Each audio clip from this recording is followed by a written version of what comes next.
खाता येणं पिता येणं बोलता येणं. तुम्ही कोण आहे तुमची आई आई आहे का?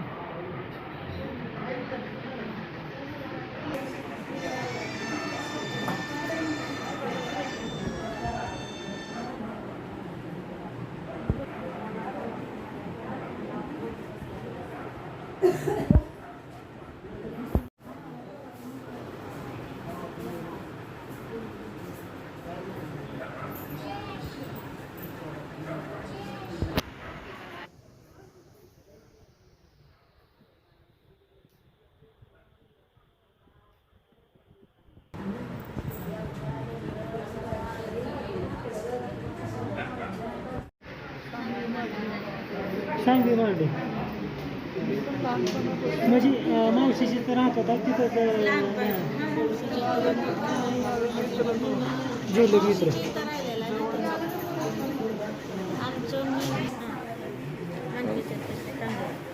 इकडे बार्शी तालुक्यात गुम तालुका. माझं कसं माझं सख्खे भाव आहे आधी तो हां म्हणजे माझे विश्वास हां बरं. मंगलहारी पोळ. काय घडली घटना तुमची? माझ्या मुलाचा साखरपुडा झाला होता. काही दिवस त्याच्याबरोबर हिंडली फिरली 2-3-4 वर्ष हिंडली. तिला मी सगळं परपंच सगळं घेऊन दिलं होतं. परत तिनं राहिली आम्हाला आम्हीच दाखवत गेली की मी लग्न करते तिनं काय आम्हीच करून लग्न केलं नाही. ती त्याच्या मित्राबरोबर तिनं ही झाली. त्यांनी काय केलं, माझ्या साताऱ्याकडं तिकडं माझ्या मुलीकडे गेला होता. तिथं पण त्यांनी उचलून असंच नेऊन मारहाण केली, साताऱ्यात सोडून दिलं. आम्ही तिथं गेलो दोघंजण नवरा बायको. ती म्हणल्या जाऊ द्या, आम्ही काय दखल घेतली ना, जाऊ द्या असं तसं म्हणून आम्ही घरच्या घरी हे करून घेतलं. परत आम्ही गावी आणलं. माझी बहीण आहे सांगवी मार्डीत, त्यांच्या इथं लहानपणापासून राहत होता ती, म्हणून तिथं त्यानं 2 दिवस गेला. माझ्या मुलाचं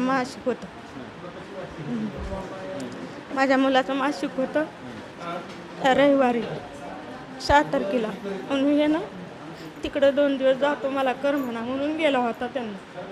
तिथनं त्यांनी आमच्या बहिणीच्या घरापासून उचलून नेलेला आहे आणि त्यांनी तिथं कुठं मारून टाकण्याचा प्रयत्न केला त्यांनी. तुमची मागणी काय आता? मागणी काय आहे? माझी मागणी माझ्या मुलाला योग्य ती ही करावा, न्याय निवडून द्यावा.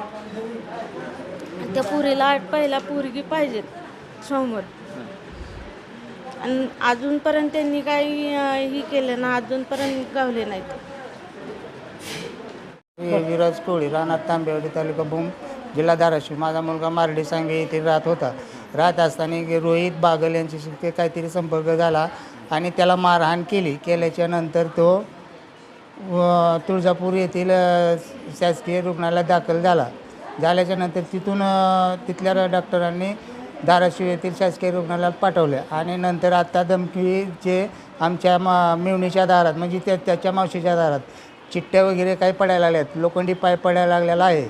आणि आमची मागणी अशीच आहे की पोलिसांनी काही आत्तापर्यंत कारवाई केलेली नसून आरोपी मोकाट हिंडत आहेत, तरी त्यांना योग्य ती कारवाई करावी आणि योग्य ते कलम लागण्यास यावे, 307 कलम लागण्यात यावे.